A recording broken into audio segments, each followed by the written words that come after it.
Assalamualaikum warahmatullahi wabarakatuh. Selamat berjumpa kembali di dunia perkelincian dengan akun @randombanget_7t atau juga bisa di akun @acoyrabbit99. Raya, oke, sebelum kita membahas tentang perkelincian hari ini atau pagi ini, kebetulan ini masih pagi, kita rencananya mau ngarit ya, ngarit apa yaitu pakan kelinci baraya. Nah ini sebelum ngarit kita mau sarapan dulu nih. Nih ada pisang goreng dan juga ada teh manis teh pahitnya. Kalau nggak rasa ini nggak digulain ini ya, kayaknya ini nggak digulain nih. Nah itu baraya. Tadi sesudah dibersihkan kandangnya dan juga sesudah diberikan pakan di pagi hari. Soalnya kan kita pemberian pakannya itu di sore 2 kali dalam sehari itu 2 kali di pagi hari dan sore hari. Apa itu pakannya kalau di kandang kita yaitu pakannya menggunakan hijauan, baraya ya. Sahabat kelinci di kandang kita itu menggunakan hijauan. Nah hijauannya itu kebetulan untuk beberapa lama nih yaitu dari daun brokoli gitu ya. Kita tidak menggunakan hijauan rumput gitu ya. Soalnya di kandang kita atau di daerah kita agak susah nih untuk ditemukan rumput untuk kelinci untuk sekarang-sekarang untuk tahun belakangan ini ya. Nah, dulu sih memang banyak di kandang di daerah kita juga ya rumput-rumputan seperti ya orang Bandung bilang oseh gitu galinggang lah kalau namanya. Entah itu di daerah lain namanya apa. Tapi seiring berjalannya banyak pertanian, yang pertaniannya itu sekarang bersemangat gitu ya. Saya lihat itu di mana-mana di daerah saya ini semangat banget itu pertaniannya gitu. Jadi rumput-rumput itu sebelum tumbuh rumput sudah dikasih mulsa gitu atau juga sudah dibersihkan sehingga rumput-rumput yang biasanya tumbuh di ladang atau di kebun biasanya kan di tempat sayuran tuh di kebun sayuran ada rumput-rumput tuh di situ biasanya. Nah sekarang itu selalu dibersihkan gitu oleh ya, petaninya itu gitu ya. Jadi kita agak kesusahan kalau untuk rumput-rumput pakan kelinci. Nah kalau rumput-rumput pakan seperti pakan domba, pakan sapi itu masih banyak sih daerah saya juga ya. Nah solusinya gimana? Kita cari solusi yaitu menemukan solusi yaitu dengan daun brokoli, baraya daun brokoli yang mana para senior pun juga yang terdahulu, para peternak yang terdahulu ya di daerah saya juga menggunakan gitu ya. Jadi saya juga eh, tahu ilmunya dari peternak-peternak senior gitu ya. Nah pas saya coba memang benar gitu ya si kelincinya juga pada suka gitu, pada suka. Nah suka banget Panama ke daun brokoli seperti ini. Nah, semuanya ini kita kasih daun brokoli baraya. Kalau di pagi hari kita kasih daun brokoli aja ya. Terus kalau sore hari kita kasih double tuh, double pelet sama pelet ya. Hijauan daun brokoli dan juga pelet. Nah, khusus untuk indukan yang lagi menyusui atau yang lagi hamil, kita kasih double ya. Doublenya apa? Dikasih peletnya juga dan juga dikasih brokolinya juga. Nah, ini khusus untuk indukan yang lagi hamil nih. Untuk menyusui ya. Nah, kita cek nih anakannya. Nah, ini kan ada anakannya nih dari indukan Fujilop. Nah, ini anakan Fujilop nih kebetulan ada 4 ekor ya. Yang mana 1 ekor kejepit ya. Jadi enggak selamat yang 1 ekor kejepit tuh. Nah, ini yang selamat ada 4 ekor. Alhamdulillah lumayan lah. Gitu. Nah, ini dikasihnya hijauan daun brokoli dan juga pelet ya. Nah, ada nih 1 ekor kemarin yang baru lahiran, indukannya kecil banget nih, yaitu Nederland Draft ya, Nederland Draft. Nah seperti ini nih, kita cek dulu nih indukannya, kita cek dulu. Nah kita tidak dikeluarin ya. Oh ya, sulit ya, sulit ini kita ambil saja.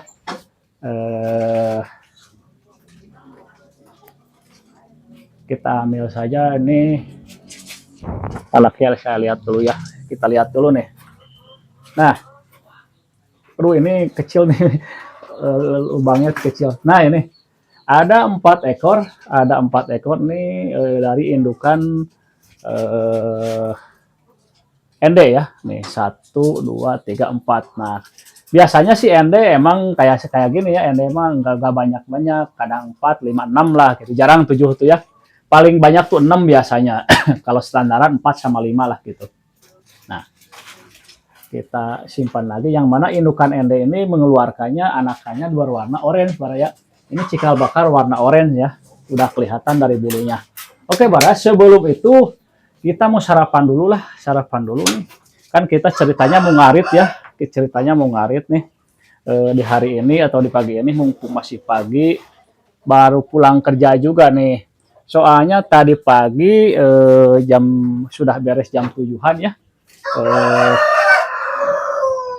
Dikasih pakannya atau diberesinnya ini sama si Besti Bar ya. Nah ini sebelum sesudah berhubung sesudah megang kelinci mau makan kita cuci tangan dulu Bar ya nih. Cuci tangan dulu ya. Biar gak jorok katanya gitu ya. Nah, oke. Kita sarapan dulu nih. Jangan lupa bismillah ya. Nah, goreng pisang siapa yang mau kesini Bar ya, banyak goreng pisang. Bismillahirrahmanirrahim.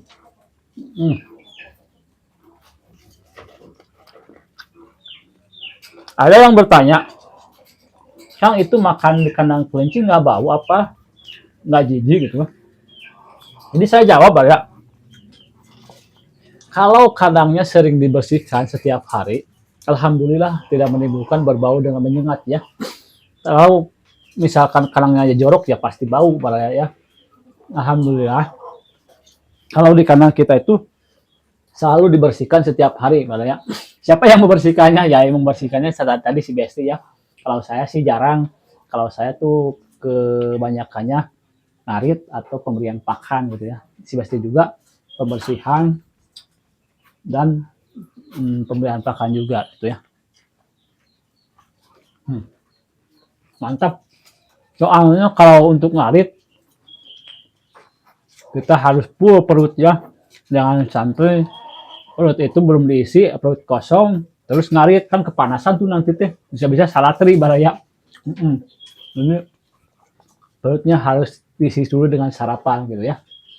Jadi kelincinya sarapan, kita juga sarapan baraya ya. Nah, untuk pemberian pakan di kandang kita ini 2 kali sehari. Nah, ada juga pemberian pakan sampingan gitu ya. Pemberian pakan sampingannya tuh apa? Yaitu ini Baraya. Saya tunjukkan nih. Nah, masa sih nggak tahu ini apa? Nah, ini daun pisang. Nah, ini daun pisang ini merupakan pakan, bukan pakan pokok ya, pakan selingan, sampingan lah gitu ya. Sampingannya buat apa? Nah, ini digunakan untuk pencegahan mencret pada kelinci dan juga pengobatan mencret pada kelinci gitu. Jadi yang belum tahu nih, khusus yang belum tahu aja gitu ya, ini daun pisang ini bisa digunakan untuk pengobatan kelinci yang lagi mencret dan juga atau pencegahan. Kalau pemberian pakannya itu misalkan apalagi pakai hijauan, rumput-rumputan atau juga daun brokoli, saya sarankan seminggu sekali dikasih daun pisang ini ya. Soalnya kan di daun brokoli itu kadang-kadang ada sisa-sisa pestisida. Apalagi kalau daun brokolinya itu belum kehujanan atau belum disiram gitu ya. Nah, dipastikan juga kalau untuk ngarit daun brokoli itu kita harus tanyain dulu nih kapan diobatnya atau kapan dikasih pestisidanya. Atau sudah disiram belum? Setiap hari disiram belum? Jadi sudah luntur obatnya. Kalau udah disiram pasti luntur obatnya gitu. Atau juga udah kehujanan gitu. Jangan sampai misalkan kemarin tuh diobat tuh atau dikasih pestisida disemprot gitu ya sayurannya itu. Terus paginya itu diambil daunnya dikasih ke kelinci. Nah itu bahaya juga ya. Meskipun tidak menyebabkan langsung kematian, tapi efeknya jangka panjang itu berbahaya gitu ya untuk memakan terus pestisida. Makanya untuk ngarit daun brokoli jadi harus aman dari pestisida gitu ya, intinya begitu. Nah, ngaritnya pakai apa itu, ngarit daun brokoli itu. Jadi kita ngaritnya juga tidak memakai arit seperti biasa, tidak memakai parang ya, tidak seperti biasa ngarit rumput tuh, tidak. Jadi kita pakai cutter aja baraya. Nah, kita tunjukkan nih. Jadi daun brokolinya seperti ini kan, batangnya panjang ya. Nah, kita kupasin tuh. Kupasin pendek-pendek seperti ini gitu. Jadi yang di bawah itu daunnya doang. Eh, Kalau batangnya yang kepanjangan kita potong. Ya, kenapa? Jadi kalau di kandang saya itu kurang suka ya batangnya juga, batangnya tuh ada pun suka paling sedikit-sedikit. Pasti yang tersisanya tuh batang-batangnya itu gitu baraya. Kalau daunnya emang demen gitu, paling suka kalau di kandang saya gitu ya. Terus juga dibawa juga berat gitu, dia buat apa gitu, kalau dibawa udah berat, kelicinya nggak memakan batangnya itu gitu ya. Jadi kalau daunnya kita ambil aja. Kebetulan nih pagi ini eh, pakan hijauannya sudah hampir habis beraya nih. Jadi kita wajib harus ambil lagi gitu, harus ambil lagi tuh. Nah, ini hijauannya udah hampir habis nih, sekali lagi kasih pakan udah habis langsung ya. Dan juga udah ketiga harinya nih, 3 hari jadi agak menguning ya. Jadi kekuatan daun brokoli itu emang paling 3 hari lah, 3 hari juga udah menguning ya. Jadi bagusnya 2 hari udah langsung habis sih bagusnya. Nah, seberapa banyak kita ngarit? Nah, ngaritnya itu kita 2 karung baraya. Jadi cukup untuk 2 hari. Nah, ini daun pisangnya kita udah ambil dari kebun. Nah, untuk pencegahan kelinci mencretnya itu. Nih, ada kelinci yang lagi lari-lari tuh. Dia tahu kita lagi di video tuh. Pasang gaya terus. Dia ngomong, kita ngomong tuh kayak mengerti gitu kan kelinci mah. Ya. Nah, kalau kalau di pagi hari seperti ini baraya, alhamdulillah kita selalu bersihkan kandang kelincinya ya. Dan juga, oh iya, dan juga penting untuk kandang kelinci yang ada di dalam ruangan seperti yang saya ini, kita harus punya ventilasi yang cukup ya. Nah, ini ventilasinya ini cukup gede nih. Lebarnya kurang lebih 1,5 meter dan tingginya 1 meter nih. Kalau siang kita buka semua tuh full. Nah, kalau untuk 24 jamnya ini nih. Nah, nah ini nih. Nah, ini kan. Nah, ini. Dan juga sekelilingnya. Sekelilingnya ada lebarnya kurang lebih 15 sampai 20 sentian sekelilingnya kita buka ya. Untuk 24 jamnya itu. Nah, untuk kalau siang, khusus siang kita buka ini. Yang paling gede nih. Tuh. Yang paling gede ya di atas. Nah, itu paling gede di atas. Nah, pokoknya kalau kandang kelinci di dalam ruangan, ventilasinya harus benar-benar cukup ya, biar udara dari yang sudah tercampur wangi-wangian dari pipis kelinci, urin kelinci, jadi keluar gitu, baunya itu keluar gitu, dan juga masuk udara membawa harum-haruman bau kelinci gitu ya, keluar gitu ya. Jadi keluar masuk udaranya itu lancar lah inti namanya gitu lah. Jadi jangan sampai di dalam ruangan terus ventilasinya kurang, keluar masuk udaranya kurang. Sempat juga dulu kita kasih ventilasinya cuma 10 cm ya sekelilingnya, dan itu juga belum dibuka tuh yang gede itu. Mengakibatkan emang bener pengap gitu ya, kurang udara masuk ke dalam, itu bisa dibilang emang bau lah gitu ya. Nah, sesudah kita buka tuh sekelilingnya, dan juga ini di sekelilingnya juga dikasih dilebarin ventilasinya kan, ini dikasih ram kawat lah, terus juga ventilasinya cukup sekitar 15 sampai 20 sentian. Jadi udara itu seger ke bawah ke dalamnya itu baraya. Jadi apalagi udara pagi itu seger banget gitu baraya. Sehingga kelincinya juga nyaman gitu. Dan juga setiap hari kita bersihkan. Nah, pembersihan setiap harinya apa? Jadi kita untuk pembersihan setiap harinya itu tidak total ya. Tidak total, kita hanya membersihkan setiap kamarnya saja seperti ini. Nah, setiap kamar atau setiap zona. Nah ini dihitung satu kamar nih, satu ekor satu kamar. Nah kita bersihkannya setiap kamar aja setiap harinya. Nah untuk pembersihan total, nah ini di bawahnya biasanya kita lakukan setiap 3 hari sekali. Nah pisisnya atau nya atau disebutnya kotoran kelincinya kita lakukan setiap hari 3 hari sekali ya. Nah untuk pipisnya atau urinnya kita alirkan memakai paralon ke sana tuh, dan di ujung kita tampung ke ember berarti tuh, ke ember kita tampung, dan juga nanti kita masukkan atau ditampung lagi ke dalam jerigen untuk dibawa ke kebun. Untuk apa? Yaitu untuk dijadikan pupuk atau dijadikan berak ya. Kalau bahasa Sunda berak pupuk ya gitu bahasa Indonesia umurnya. Jadi pupuk untuk campuran ada racikannya untuk intinya untuk pupuk tanaman atau sayuran atau buah-buahan juga bisa ya. Jadi bagus banget yang sudah membuktikan petani yang memakai urin kelinci bagus banget. Tapi itu juga dengan takaran dan racikan juga diracik lagi sama bahan yang lain. Takarannya harus tepat karena kalau kebanyakan bukannya subur, jadi mati tanamannya gitu ya. Jadi itu juga ada tata caranya ya seperti itu. Tapi kalau sudah membuktikan yang memakai campuran urin kelinci itu memang bagus gitu ya. Banyak yang bilang, dan memang kalau di Lembang juga, di Lembang, Cisarua, Bandung Barat lah khususnya, yang memakai itu bilangnya bagus gitu, yang sudah memakai. Tapi ada juga sih yang nggak mau ribet katanya ya pakai pupuk kimia aja, urea kayak gitu ya.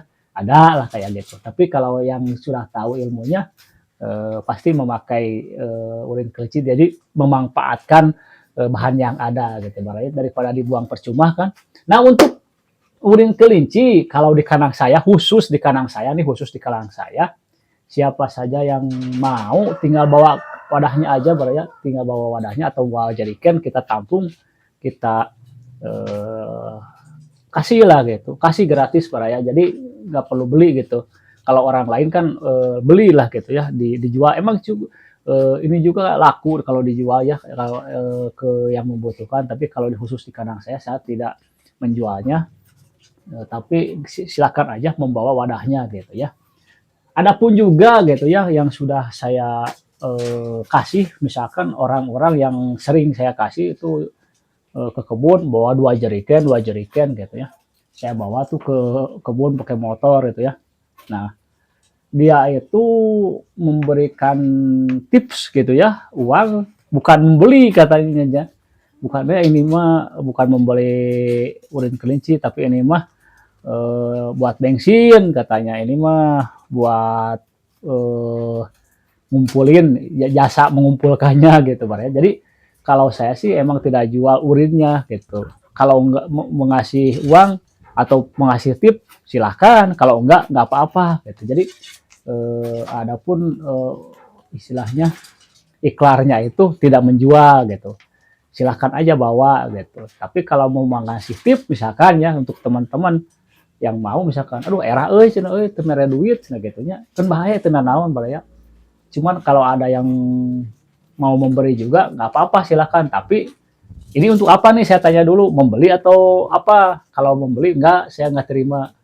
Tapi kalau misalkan, oh ini mau untuk bensin aja nih, untuk kan mengumpulkan urin kelinci itu ada jasanya istilahnya mah, capeknya gitu lah.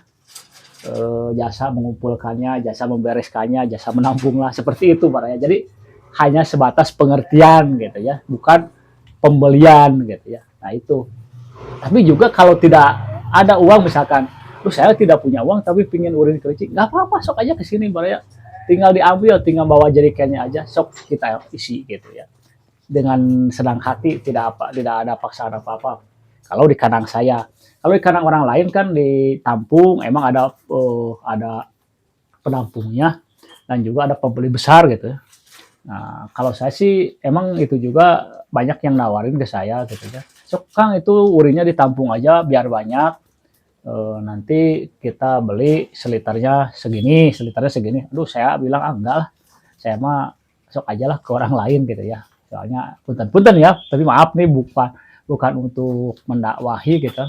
Jadi kalau menurut Ustadz di kampung saya itu nggak boleh dijual belikan kalau urin kelinci itu karena soalnya barang najis gitu ya. Tapi kalau misalkan kita mengumpulkan urin kelincinya terus dijadikan buat berak, ada yang minta gitu, ya udah kasihkan aja. Nah, adapun juga dia mengerti atau pengertian, misalkan yang membutuhkannya itu mengasih tip atau uang, bukan untuk membeli gitu. Jadi iklannya bukan untuk membeli, ini mah cuman untuk tip bensin atau untuk jasa mengumpulkan, tapi bukan membeli urin kelinci seperti itu para ya.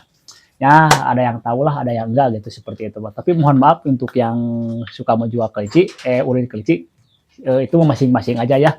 Ini khusus di kandang saya gitu ya. Punten maaf ya.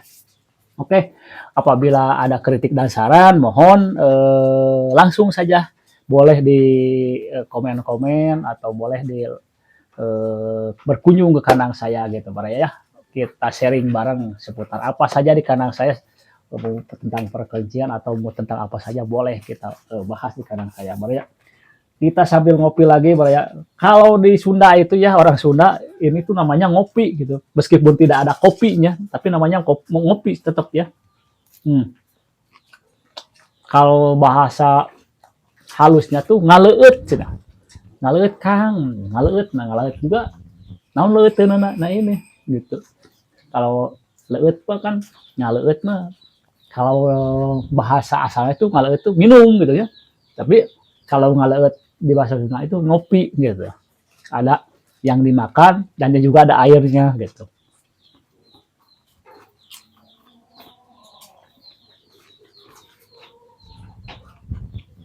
Untuk bulan ini mungkin tidak banyak yang panen untuk di kandang kita ya. Soalnya baru dikawinkan nih. Ini tanggal-tanggalnya nih, tanggal-tanggalnya baru kemarin tanggal 14, 15 bulan 7 ya. Ini kan baru tanggal 22 bulan 7, 23 bulan 7 baru kurang lebih ya baru semingguan gitu ya. Adapun juga yang melahirkan cuma 3 ekor indukan nih gitu ya. Ya kebanyakannya ini baru dikawinkan tanggal 14 15-an ya. Sampai tanggal 20 ada nih.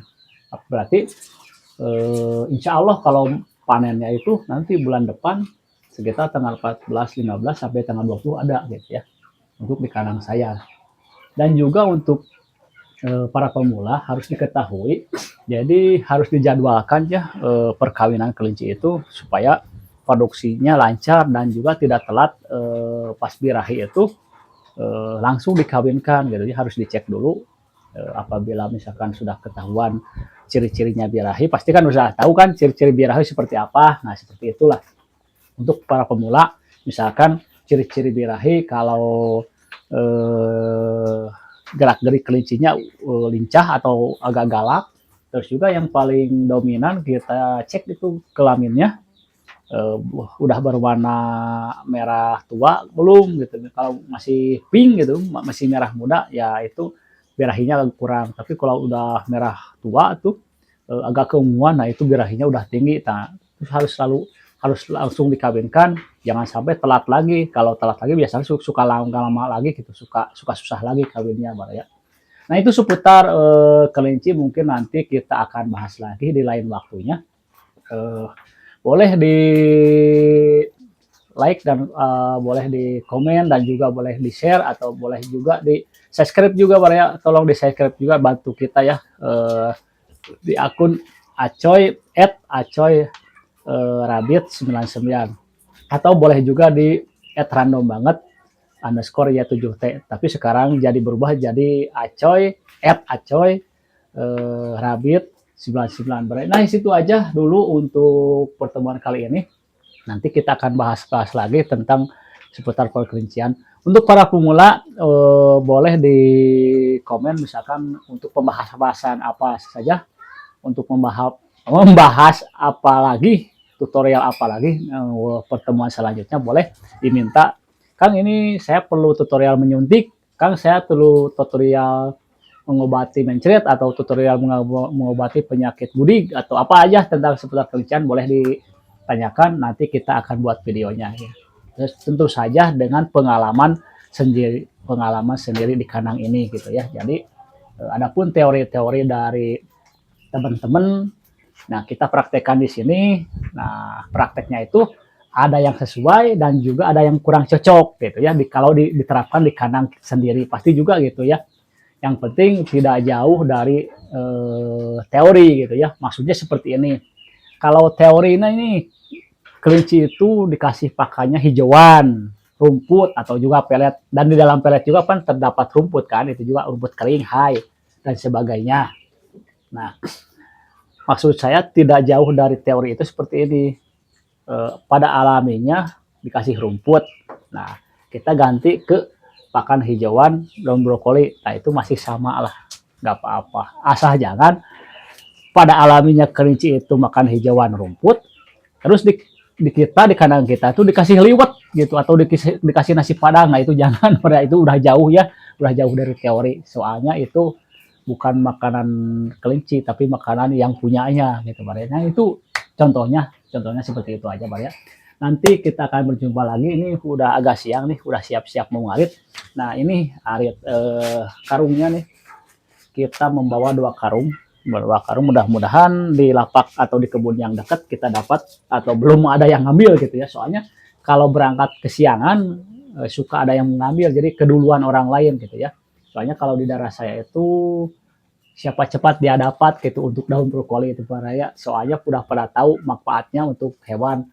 Nah, daun brokoli juga bisa digunakan untuk hewan kelinci, kambing, sapi, ayam, unggas-unggasan ikan juga bisa. Tapi ya begitu, kalau hewan yang lain tidak dijadikan makanan pokok, jadi dicampur dengan rumput atau dengan bahan-bahan yang lain gitu ya. Kalau di kandang kita sih kelinci itu untuk kelinci bisa jadi makanan pokok. Adapun misalkan kelinci misalkan nih kelinci lokal lah, udahlah kelinci lokal kita kan kalau kelinci lokal tuh jarang dikasih pelet. Adapun juga ada sih yang dikasih pelet ya. Nah itu bisa juga full dikasih hijauan daun brokoli gitu. Nah seperti di kandang kita ini yaitu makanan utamanya emang daun brokoli. Nah, kalau peletnya itu bisa dibilang makanan sampingan gitu ya, makanan. Jadi daun brokoli dikasihnya 2 kali sehari, tapi kalau pelet dikasihnya 1 kali sehari gitu Bara ya. Mau kemana kamu? Mau kemana? Oke Bara ya, untuk hal pagi ini kita cukupkan dulu. Selamat beraktivitas, selamat